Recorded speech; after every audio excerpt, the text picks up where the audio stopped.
Кульмінацыя праграмы форуму правядзення 3-й рэспубліканскай алімпіяды па інфармацыйных тэхналогіях сярод студэнтаў. 14 каманд вядучых універсітэтаў краіны вызначылі мацнейшага ў кіраванні беспілотным транспартам і здзяйсненні кібератакі. Узровень падрыхтоўкі арганізатары ацанілі на выдатна. На достаточно высоком уровне. И ребята готовились, команды готовились. Мы это видели в ходе самого проведения Олимпиады и турнира. И поэтому в этом году выше, скажем так, оценки жюри прошли уже рассмотрение работ по каждой из команд.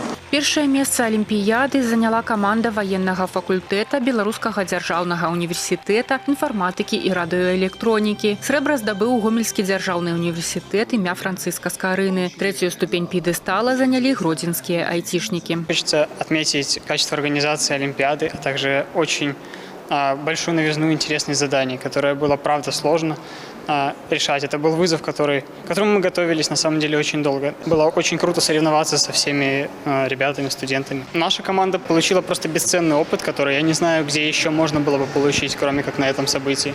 В первый день Олимпиады я почему-то чувствовала то, что у нас будет именно второе место. Не знаю, просто вот седьмое чувство какое-то было. Руки до сих пор трясутся, я не верю, эмоции просто переполняют. Я очень рада. Хотела сказать, спасибо нашему преподавателю Денису Станиславовичу.